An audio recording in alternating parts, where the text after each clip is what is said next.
CopDem, we play a crucial role in monitoring electoral processes, ensuring fairness, credibility, transparency in elections, and fostering trust in the democratic system. 4, social cohesion and reconciliation.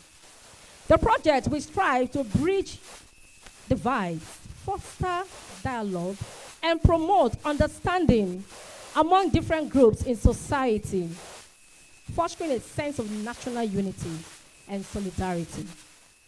5, policy research and advocacy. CopDem will conduct research and analysis on various policy matters, providing evidence-based communications to policymakers to enhance democratic policies and ensure inclusive governance. 6, promotion of human rights and rule of law. The project will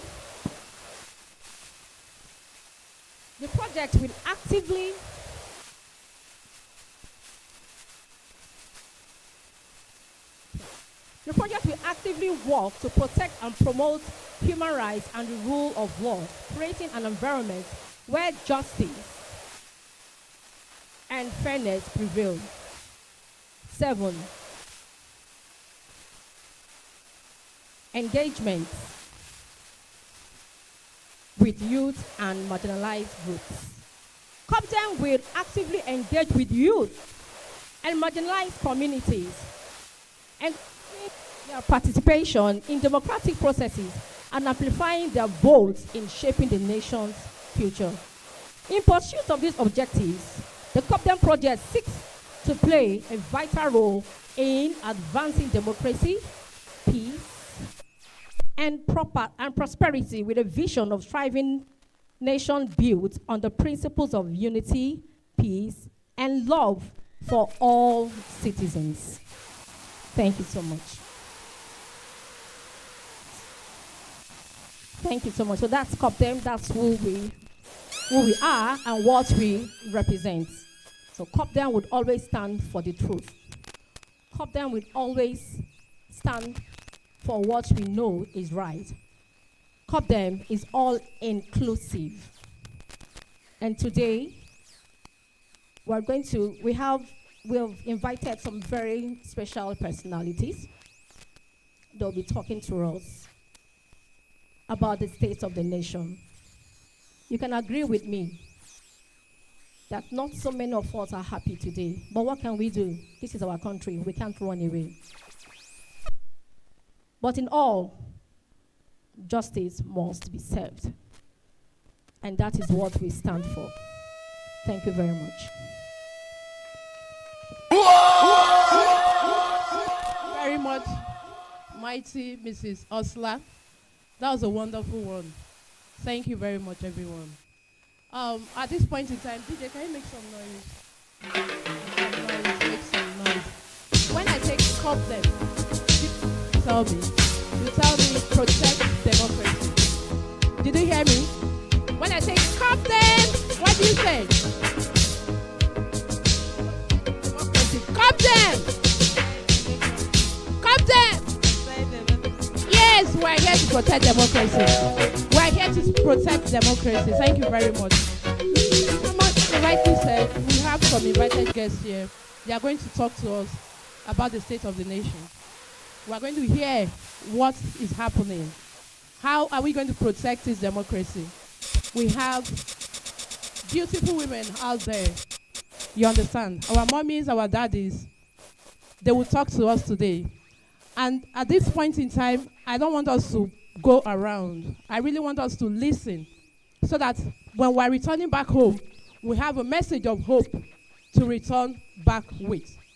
If you know you want to go back home with a message of hope from here today, can I hear you say, when I say CopDem, you say protect democracy. CopDem! CopDem!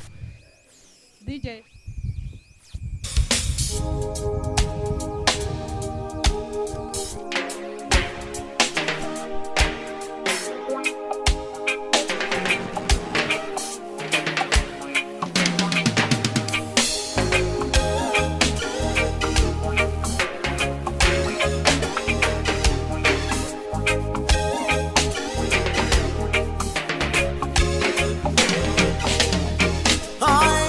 exactly what you were going through. Thank you, It's Mr. just that I didn't Okay. have the right to discuss One of our your problem. guest speakers will be talking to us. I saw I'm going you to introduce her to struggling us. for Details. our education.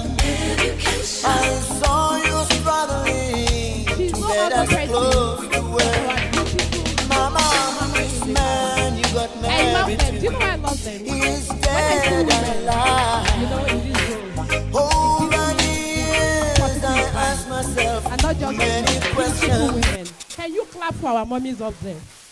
Clap for them because someday you'll be seated there. And you want somebody to clap for you, right?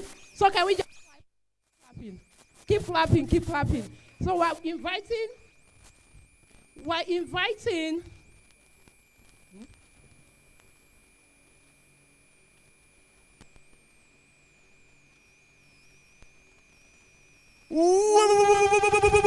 I'm going to invite our mommy,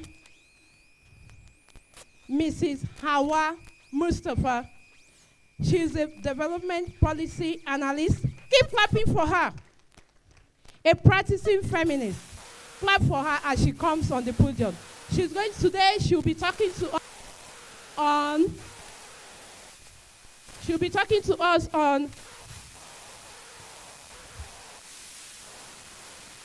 keep clapping for her. Keep clapping for her. Keep clapping for her. Keep clapping for her. Mama, you are welcome. Mama, you are welcome.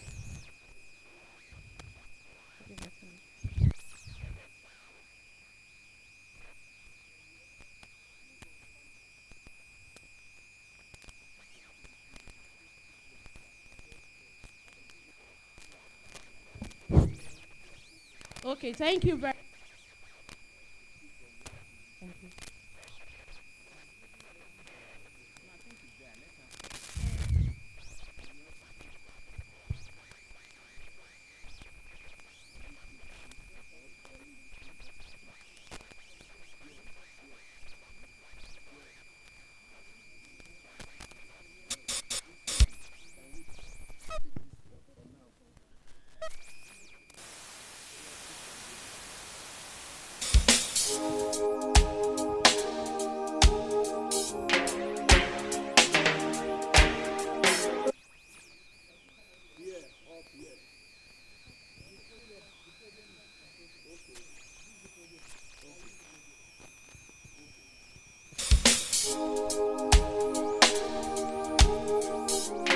Thank you very much. Thank you.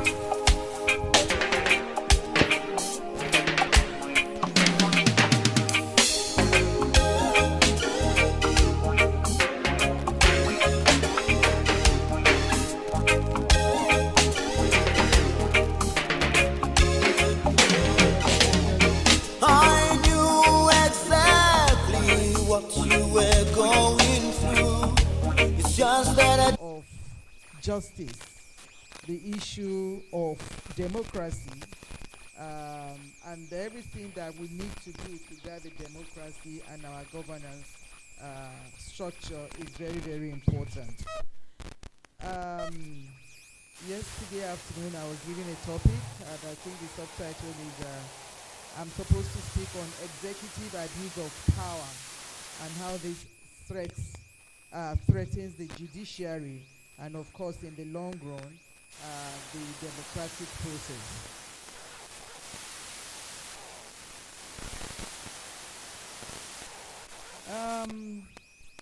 I started by looking at when we talk about abuse of power, especially when we say executive abuse of power, exactly what do we mean? Because we need to understand it so that when we see it, we know it. And then we can also know, of course, when we know it, then we can also understand how to strategize around it.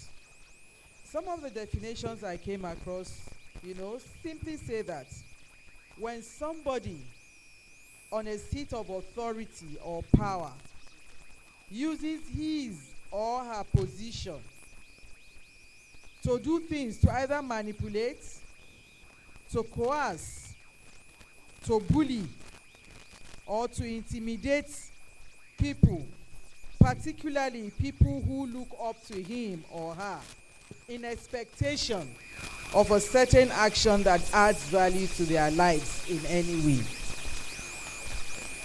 Hello. And that abuse of executive power is usually characterized by a poor management of office and resources. So those who use their position to bully, to threaten, to manipulate, to force you to take certain action that ordinarily you will not be willing to take, to intimidate you, to threaten you, they always have a certain characteristic, which is that they have a poor management skill,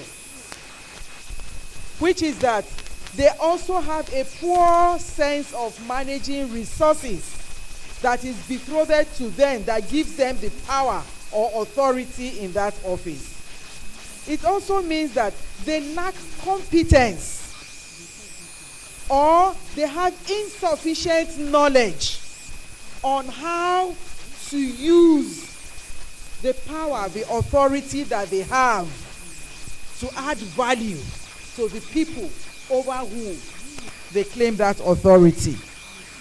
It also means very critically that these people are very arrogant, because there's a difference between being proud and being arrogant. It means that these people are very arrogant, and there's inefficiency in capacity to do the right thing. It is about misuse of privileges. Most critically, it is of all these, it leads to violation of laws and institutional disobedience. So when a person who coerces, who forces you to do something, who threatens you, who intimidates you, who sends fears on their subjects or on the community or on the people over whom they govern or over whom they are supposed to exercise authority, and that authority is expected to ordinarily improve on the lives of those people. If you use all these kinds of negative characteristics, it means that you have certain fear in you.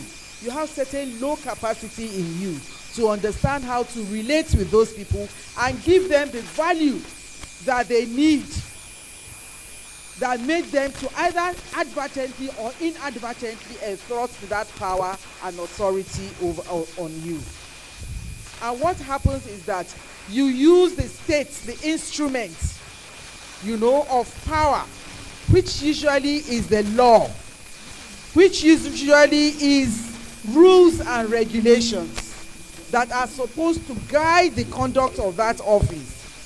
You use that, you manipulate those rules, you manipulate the Constitution, for instance, you manipulate laws, you manipulate regulations, to exercise that negative power in such a negative way. Those who abuse executive power can be tyrannical, they can be called dictatorial, and they are impatient with criticism. While they use emotions sometimes, sentiments, to intimidate, renegade, and punish those who they perceive as personal enemies of the system or of that space to which they are supposed to have authority. They use their executive power to control and manipulate instruments of the state, such as law, like I said, and of course, also they use the military as well to perpetuate and defend their abuse of justice. They also use the process of law, the judiciary. Executive abuse of power is akin to dictatorship, and it lacks a lack of competence to understand what democracy is about, what human rights are about, and what human relations are about. It's about the lack of the capacity to appreciate how you can use your power and authority to add positive value to the people around you, without necessarily circumventing legal and constitutional processes. So, This basically is what defines abuse of power, executive abuse of power, and characterizes those people who do that. Now, let's come down to Nigeria. Or before then, what is the impact of the abuse of power? When the abuse or executive abuse of power is very common, or it's prevalent, what happens? What happens is that generally the subject or the people around whom that power of coercion is impacted upon. You find a lot of issues around human rights are abused, and when human rights of the people are abused, there's a psychological impact, effect on the people whose rights are abused. It can have a way of demoralizing you. It can have a way of weakening you, and at the same time, it can also have a way of also strengthening you to want to take action to defend yourself. And sometimes the way you take action to defend yourself might not always necessarily take a legal process or take a process that a legislative or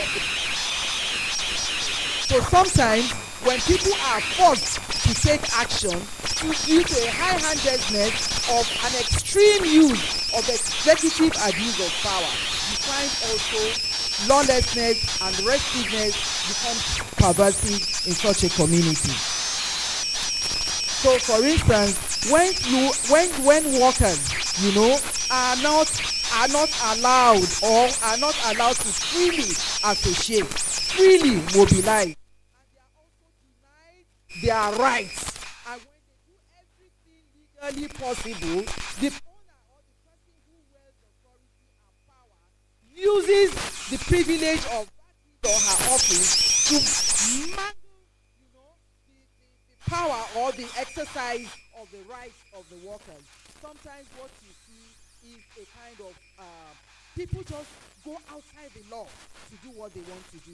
So sometimes when you don't allow for legal protest, for instance, you give room to illegal protest, and it can come up in any way. If an organized group is not is muzzled up, you use judiciary, you use laws, you use your power to coerce, to intimidate, to threaten, and so on, and you cow them to a corner. The ill feelings that is existing in that society you have not killed it. You have not been able to checkmate it. What will happen is that in another way, people express that anger, that authority. And so sometimes in Nigeria, when we see things like, we say, oh, the IPOB, oh, the Egbesi boys, oh, Boko Haram, oh, banditry. Of course, the action of these groups or some of these individuals might not, or definitely is not something that ordinarily you want to praise, you want to sanction, you want to see as something that is adding positive value to the society. However, you also need to look at what are those forces around impunity, around abuses of office, denied them certain privileges, that has also questioned their expression of human rights, their expression of freedom, that forces them to guerrilla tactics, to express anger. Provisions of executive power in Nigeria. President had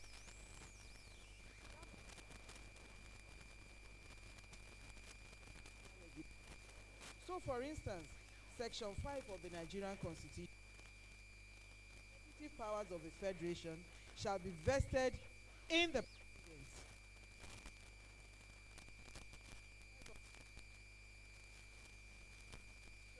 Of the Constitution. So, we operate an executive presidential system. However, that executive power of the president is also controlled and limited within the boundaries of the provisions of the Constitution.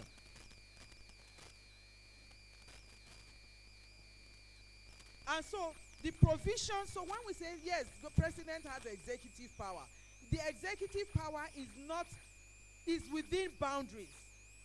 But oftentimes there are misinterpretations of the executive president or a governor or a holder of an authority or power can execute powers based on the privileges of his or her office.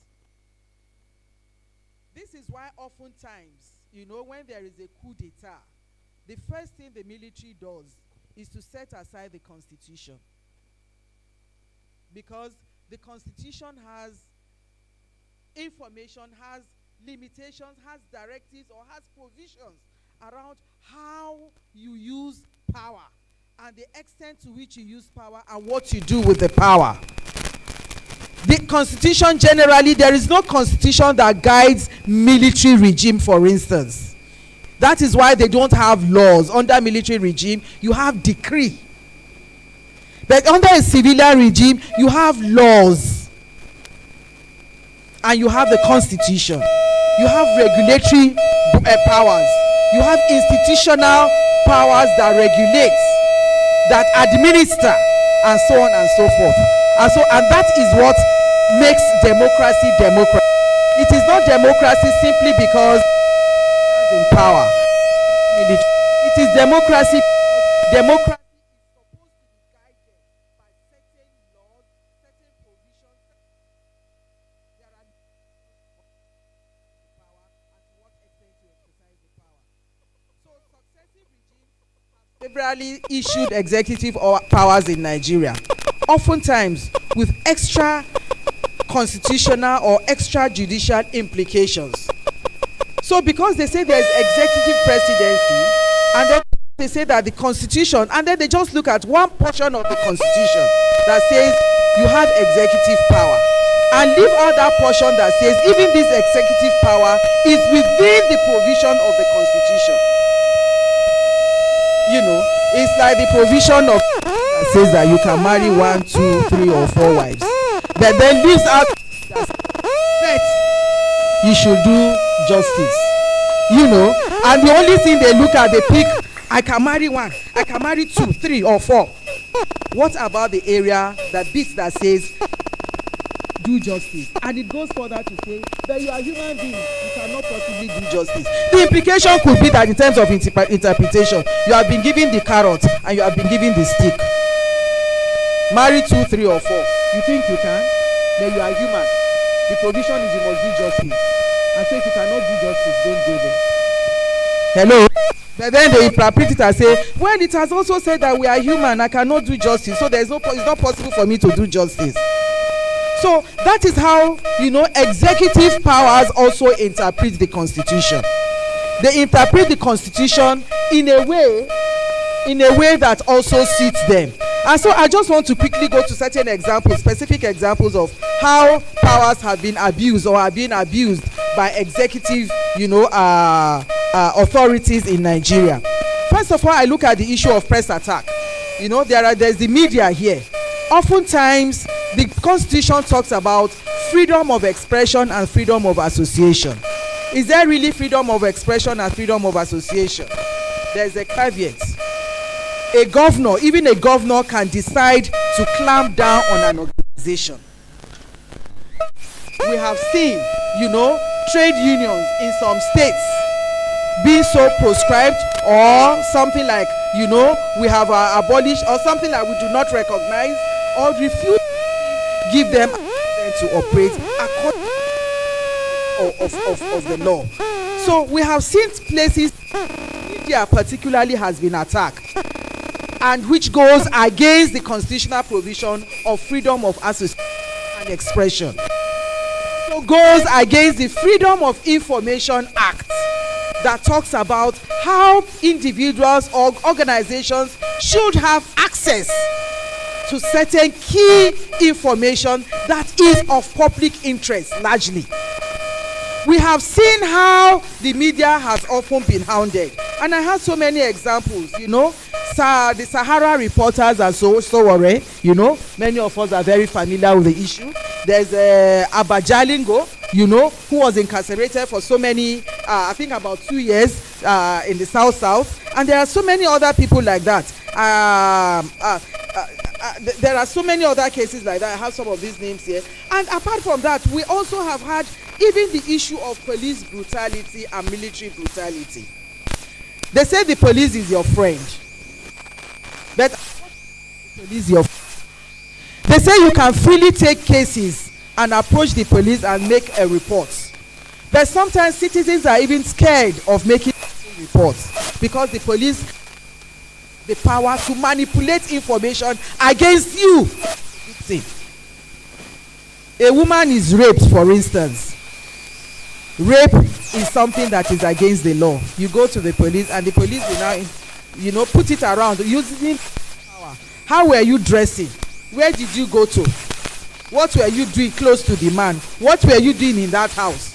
How can you say your husband raped you? Hello. So we see all these are manipulation because you are the authority. I have come to look upon you for certain salvation, for respite, for succor. So you manipulate the power of that office, the authority you have to protect me. You now use it to threaten me, to coerce me, to frighten me, to force me to do certain things that ordinarily I should not do. We have issues of extrajudicial killings. Before, during the time of Obasanjo, we had the thing around the Odi massacre. Under Jonathan, we had another massacre that also happened somewhere around the Oji River. Hello. Then, of course, we have so many other things that are happening that the military, the DSS, the SSS, arbitrarily arrest people. We say people disappear from their homes. It has happened to the media. It has happened to trade union leadership. It has happened to student union leaders. It has happened to activists, including even political activists. You may not necessarily like what people are doing, but there is a law. When you refuse to follow the law, when you circumvent the provisions of the constitutions and the law, to do things, extrajudicial activities or punishment or whatever, then you have abused executive power, you have abused the power of that office. You have taken advantage of the privilege that office offers you to do certain things, to have certain control, and you take excessive control. Other people to be killed, the military goes to say shoot at sight. Shoot at sight is an abuse of power because it is against the law. Then, of course, one of the most common things is the disobedience of court orders. And this way has also made the judiciary to be compromised. When you disobey court orders, and it is all across the 3 tiers of government, including MDAs. A ministry says a worker has happened, something has happened, they take you to court, and the court order to say reinstate this person. And for months on, you refuse to reinstate because you think you are the power, you are the minister or the permanent secretary, and you enjoy, the support of the presidency. We have seen governors do that. The presidency, in fact, the presidency is particularly very notorious for not obeying court injunctions. A number of samples that we can give prior to the 2023 election, post 2023 election. And then some of the other things that they do again is around, I've talked about suppressing freedom of speech and the right to protest, which are part of constitutional provisions or some of the other laws that we have also subscribed to. Then there are also the issues of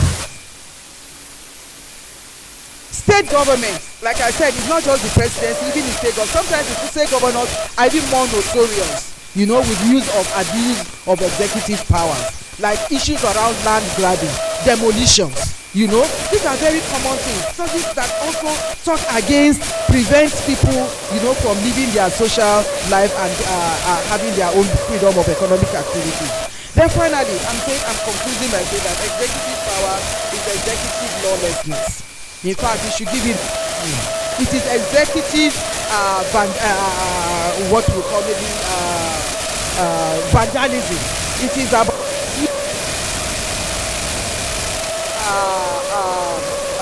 misuse of privileges. It kills democracy. It destroys the judicial breaks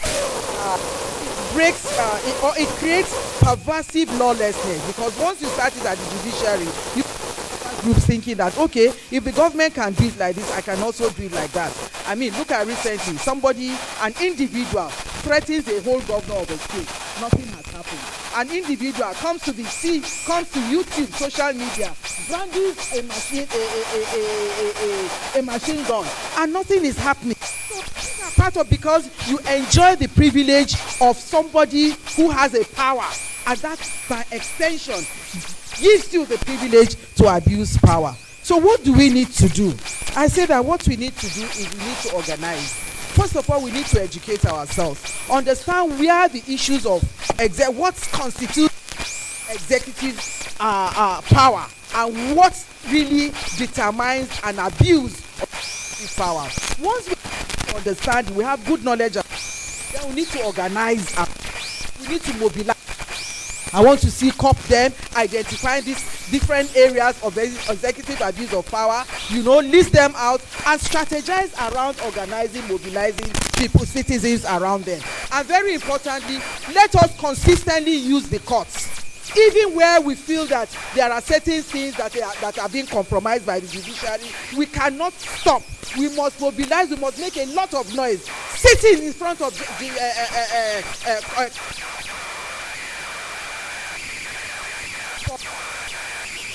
a way to become lawyers. We must all find a way, not necessarily by going to school, but by understanding some basic things that are included in the provisions of the Constitution and some of our other statutory documents. Thank you very much.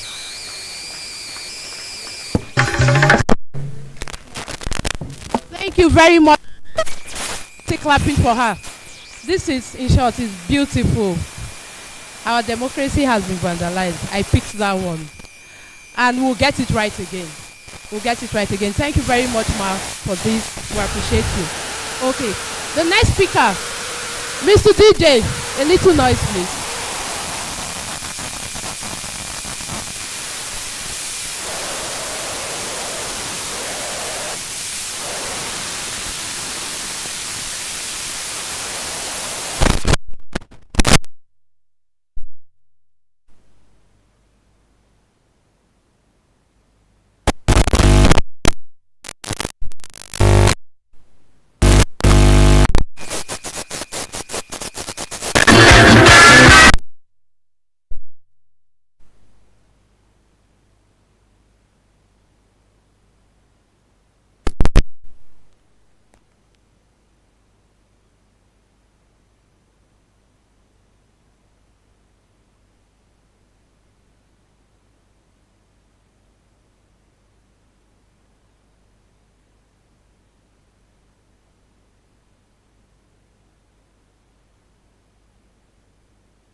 Politically, in education, in terms of infrastructure, in terms of even the health system. At some point in time, Nigeria happened to you. Look at people in school, there are strikes. Nigeria happened to them. People go to the hospitals and they don't get proper health care. Nigeria happened to them. When children are traveling from one place to the other and they don't get there safely because of bad roads and potholes, and fathers die because Nigeria happened to us. You're traveling and you're afraid, your heart is in your mouth because you don't know if you're going to be kidnapped. It's because Nigeria happened to us. Nigeria is a very beautiful country, and I want to be quoted as saying, beauty is Nigeria. When you look at all our different faces, different cultures, we are good people generally. But like I said, Nigeria happened to us, and it would seem as though our government doesn't really care about us. I say this because even just in recent times, we've been plunged into what everybody's subsidy removal.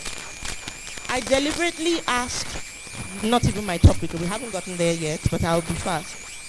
I asked for is it on? I asked for a projection of a woman.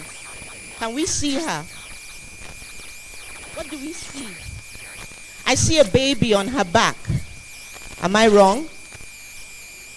Am I wrong? Yes or no? I'm right.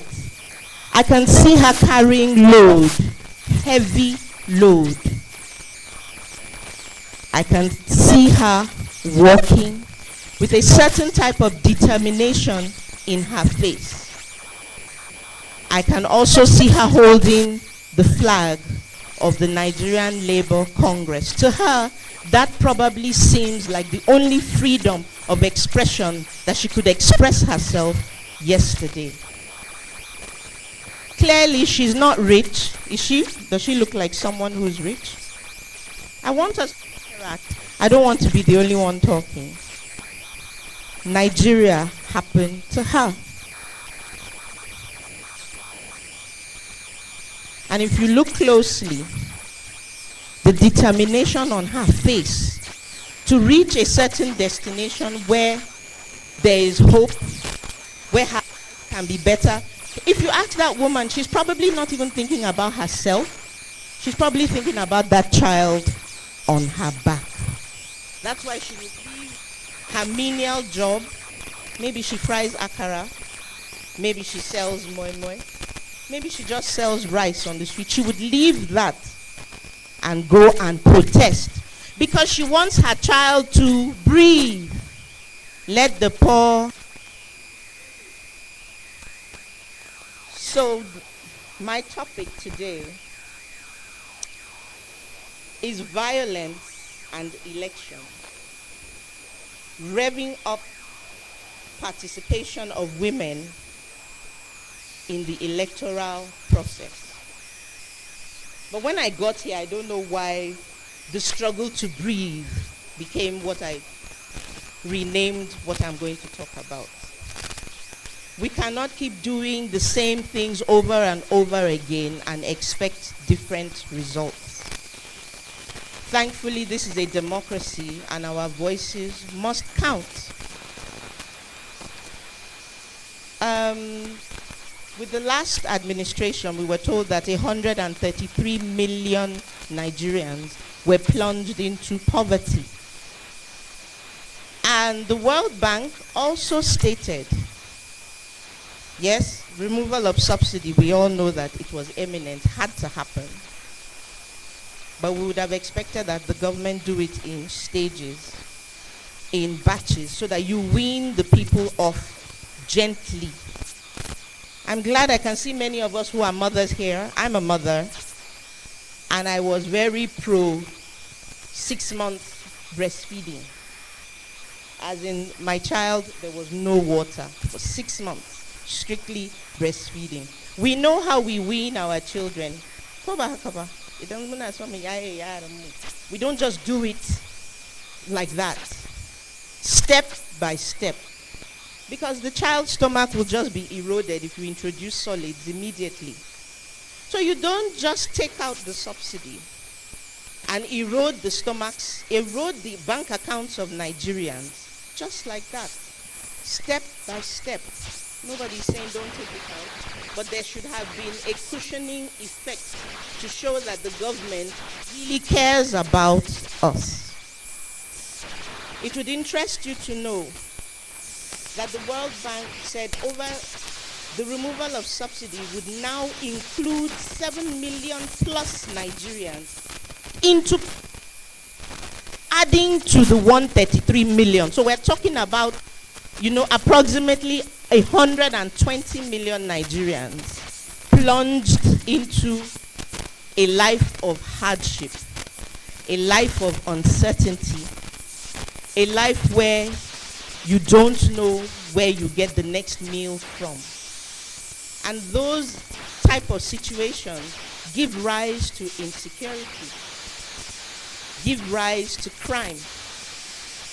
Those type of situations give rise to out of school children. It will interest us to know that about 90% of the time, and I want all of us to look back at our lives, and let's be real here. A woman is more likely to be pulled out of school to be a carer, to be a nurse, even though she doesn't have qualifications, to be a cook, because maybe somebody at home is sick. I lie? There are times that we've had to leave what we're doing to go and tend to family members and uncle, whether nuclear or extended.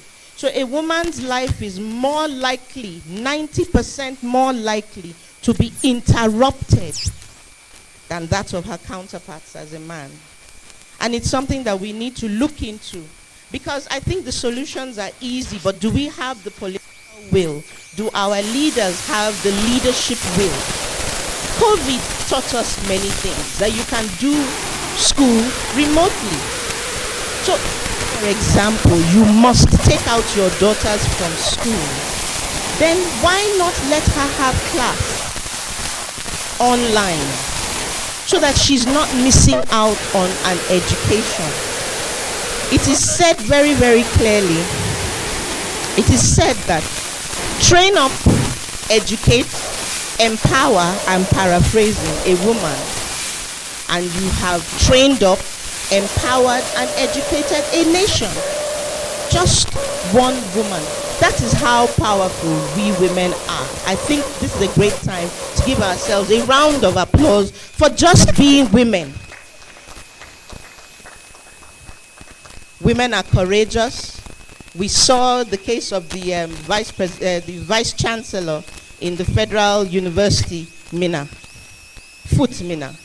where she refused to announce what was not there.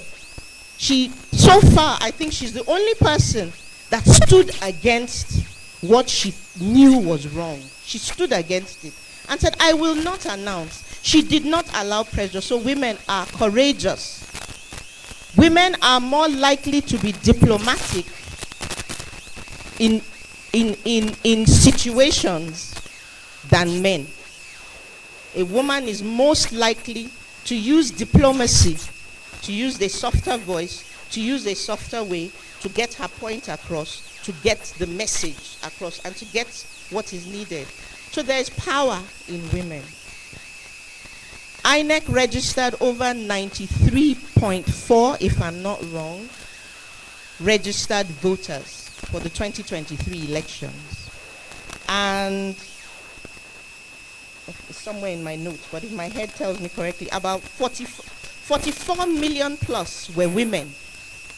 So if you divide that, 93 divided by 44 million, 93 million divided by 44 million, women almost hit 50%, almost 50% of registered voters. But then what happened? There was voter apathy. Out of 93 million plus voters, only about 24.9 million people came out to vote. Why? Is the question that we must ask.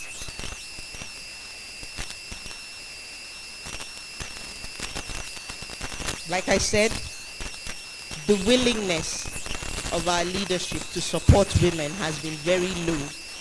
When you look at the 10th Assembly, Only 3 women made it to the Senate. When you look at the 9th Assembly, I think it was just about, was it 9 or 11 women that participated. So when women came up with a bill in 2016 talking about gender and women inclusivity, let me, so that I'm not misquoted, gender and equal opportunity, it was shut down. And naturally so, because we didn't have enough women to represent, enough women to have a voice. Anybody who knows what democracy is, it's a game of numbers. So when you have just 11 women, when you have just 7 women and 109 men, obviously their votes will override ours.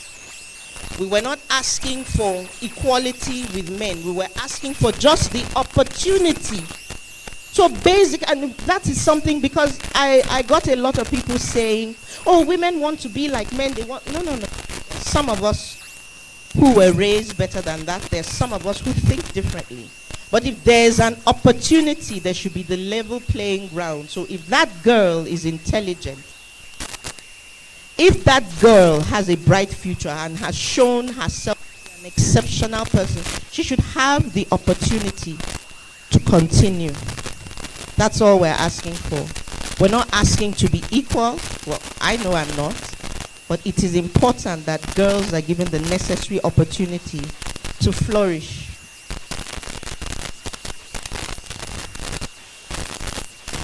Tradition, culture, some people will call it religion, have come to change those narratives. But then again, the more of us that stick together and bind together, we have the opportunity to change our narrative and to change what our realities are. One step at a time, one voice at a time, coalition at a time. Obviously, we know that we need the support of our families, both male and female. Women need to mentor each other better. Women need to support each other more. And so men should also do so. It will surprise you to know many women don't know this, and they've kept this secret from us a long time. Many women don't know that we have the highest spending power in the world.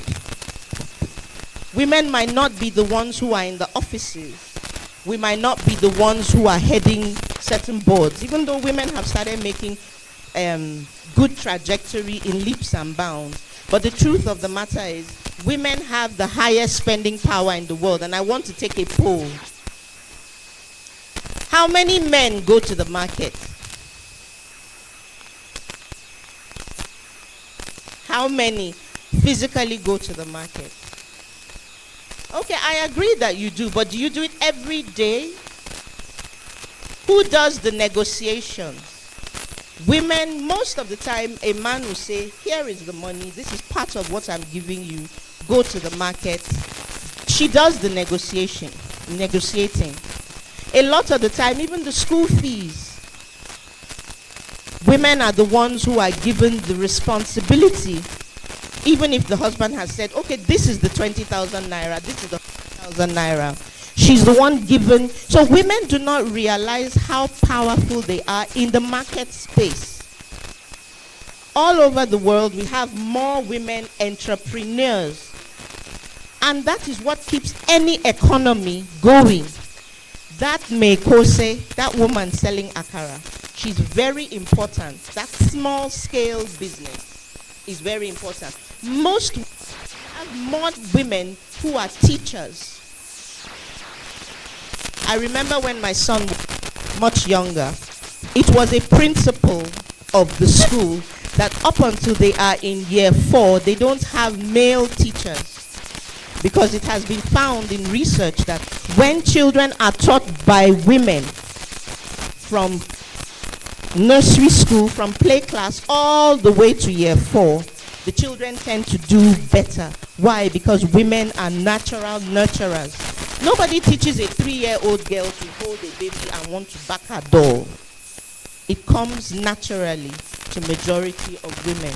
So there's a lot of power. There's a lot in in what the future holds for women. And with that, I'd like to round up so that somebody else can come and take the podium. Thank you very much.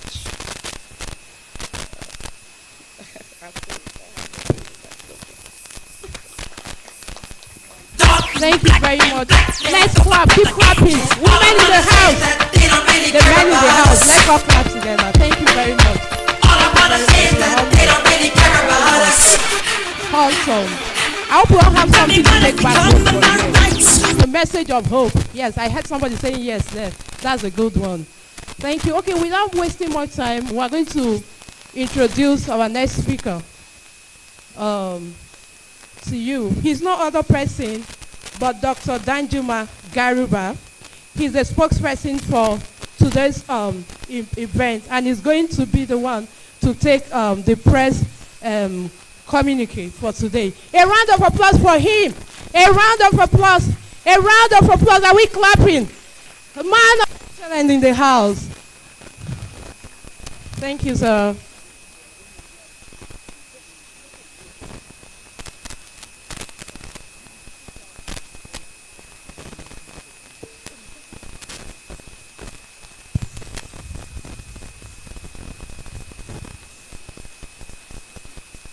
Good afternoon, everyone in attendance here.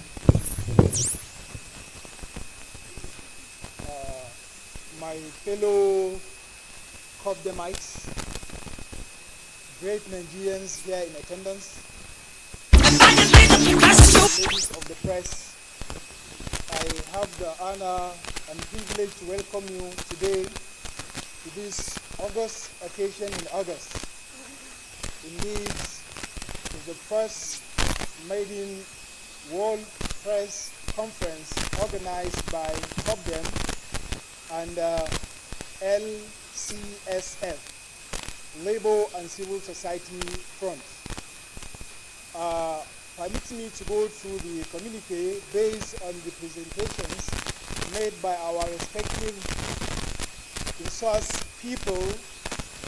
I wish to present you the communique of CopDem today, 3rd August 2023.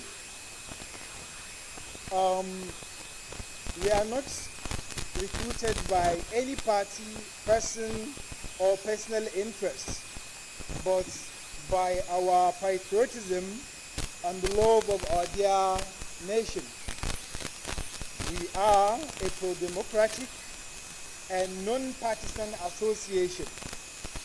It is also the exercise of our fundamental human rights to freedom of expression and press, and freedom to lawful and peaceful assembly, that today we gather here to mount this federal report that came out of the environment, both local and international.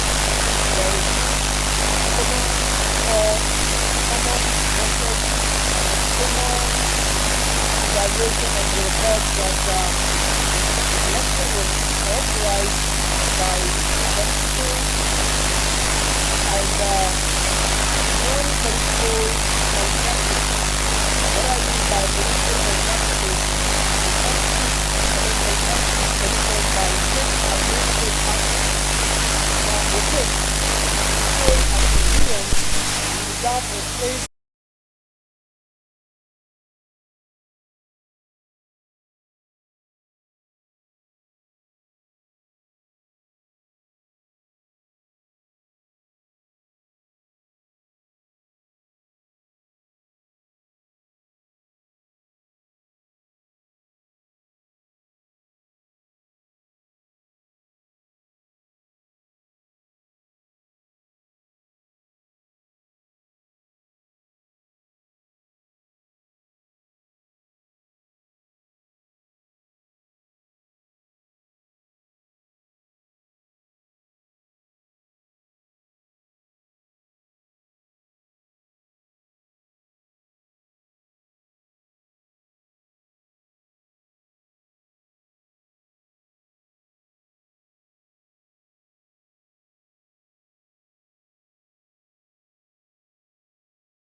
or abuses generally across from all these tiers and arms of government, and which is telling today on the lives of the ordinary Nigerians.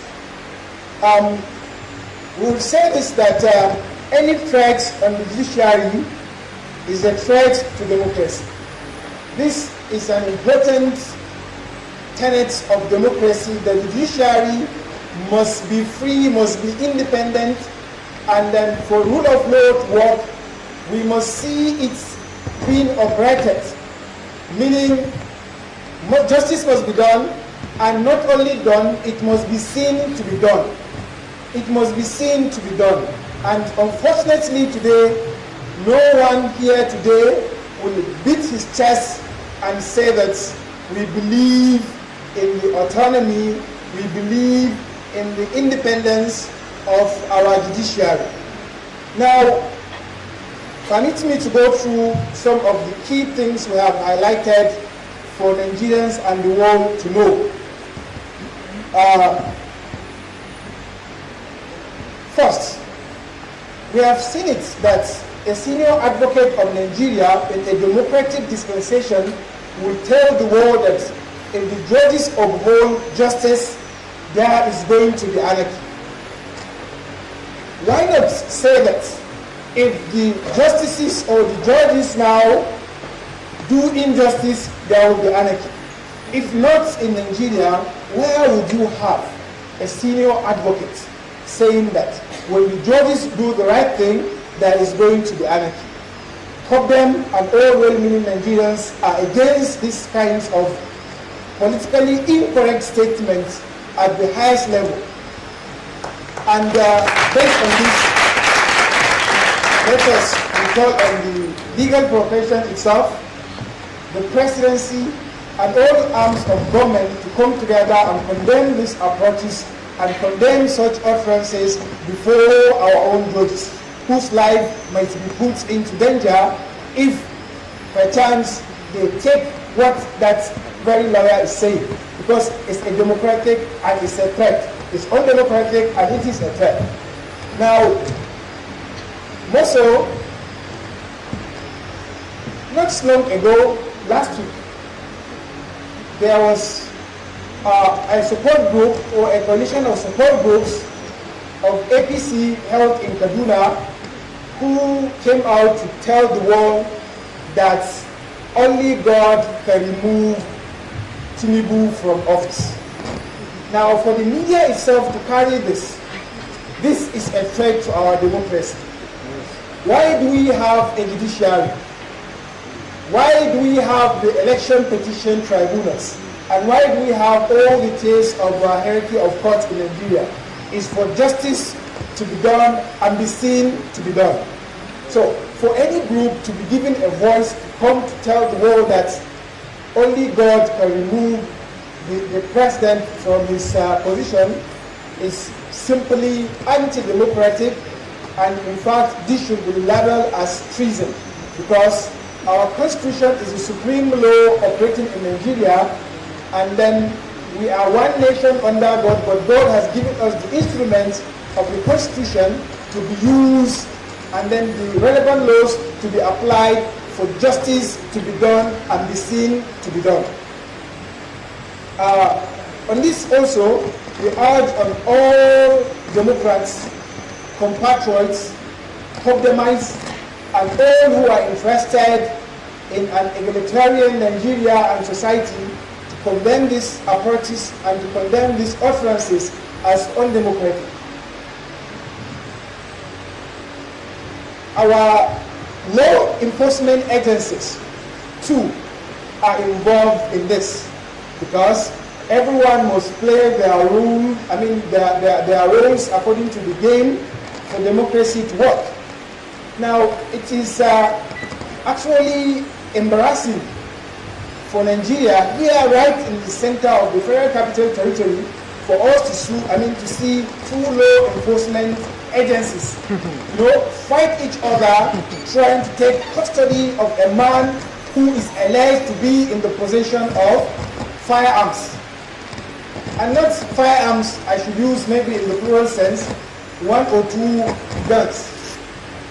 But then in the same society, in the same country, you have a bandit brandishing weapons of mass destruction and threatening genocide against a particular tribe, and yet pronouncing or claiming to be supporting a democratically elected president. With this is, I would say, an utter embarrassment to our democracy. And then that very fracas, that unfortunate incident happened right in the premises of the court, and nothing happened.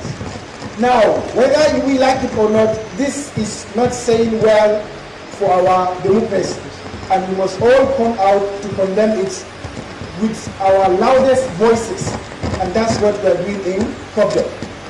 Now, again, we equally urge our lawmakers to consider making relevant legislations to support our democracy, because without relevant, meaningful, and relevant legislations, our democracy is in danger. Now, and especially that judiciary that we are focusing today on is under threat. Now, we are all aware, and it is all over the social media, that a senator in the chambers of the Senate is making these revelations that he had influenced his wife on many occasions to pass judgment or to be of favor to some of his friends and colleagues. Now, for that to also come out, and even in the most noble of all our chambers, arm of our government, I think it does not say well of our democracy, and it means our justices and judges, the judiciary entirely, is under threat. It is also important for us to say that we are concerned too by the plight of Nigerians today as it is. That certainly we all know from the background that we have looked at, and why even the Nigerian Labour Congress is on protest. It's threatening an industrial action, indefinite one, because of the way things are going. Now, know that is our major problem. We know these things happen over time. But this time around, with the incumbent government, in less than 30 days, we witnessed the salary increment for the president, vice president, and other political holders to about 114%. Now, if these are people who have been elected to represent, to serve the people, why would they start serving themselves? It does not, resonate with common sense. Now, for us in CopDem, we believe this is very, very and highly selective. They should have started with the ordinary man on the streets, and that's our position. If the subsidy is going to be removed, now remember that these are people who are paid on world-class salaries and allowances, while our civil servants in both the private sector and the public sector are paid peanuts that can hardly take them home. Now, within this context and after the removal of the subsidy, nobody is talking about a take-home payment. We are rather talking about, I will borrow from you. Take me out.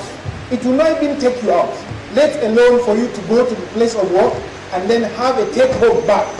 It's no longer the same.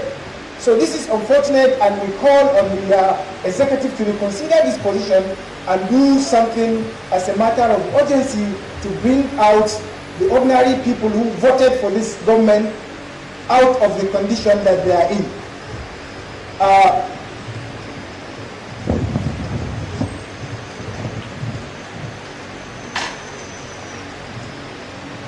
Now, again, you are all aware that our democracy today, as it is not working for us, but it's virtually working for some people. Now, we want it to work for everyone. That is our voice.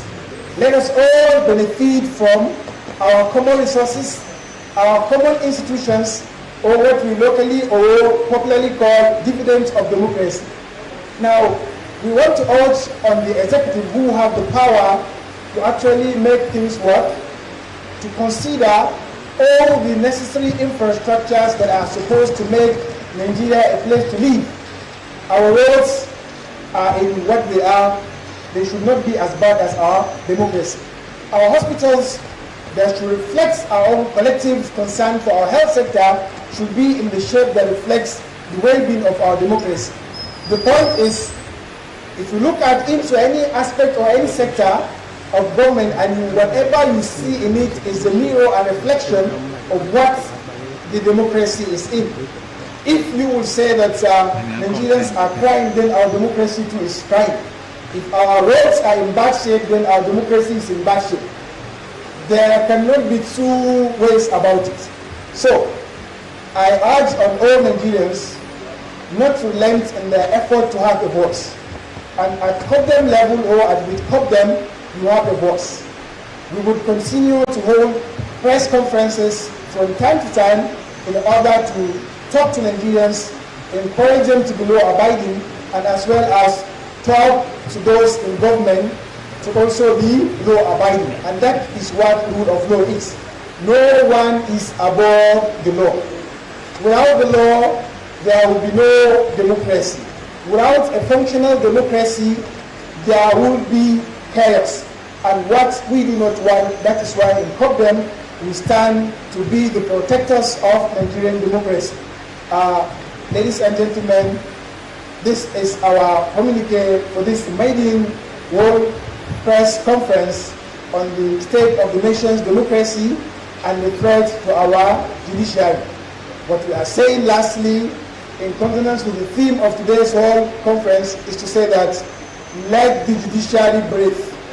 Let us see the rule of law, which must be done and be seen to be done. Thank you all, and thank you all for this.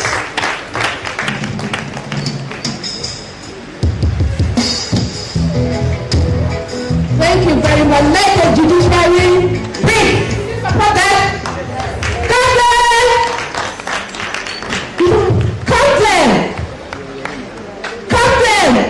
Great democracy.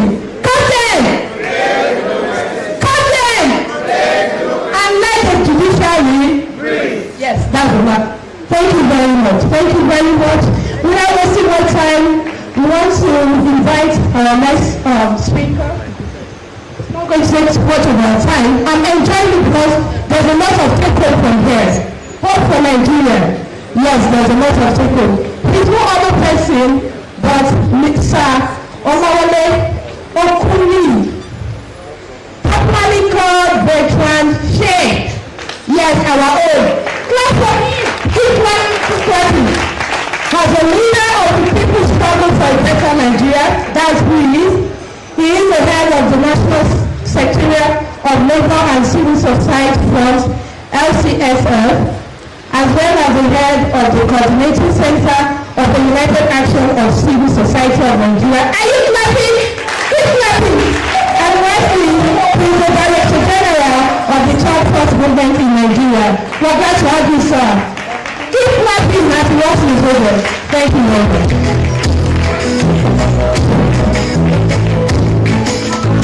Yes, Nigerian people. Greatest of the greatest of the greatest Nigerian people.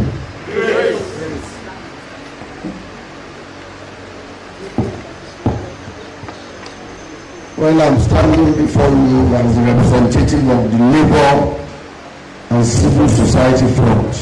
You saw us yesterday all over the country trying to defend our democracy. Yes, sir. That was essentially what we did, to tell the government that power belongs to the people. And that the citizens have rights to breathe or to exercise their power over government. The citizens are the sovereign in any country. Sovereignty belongs to our proper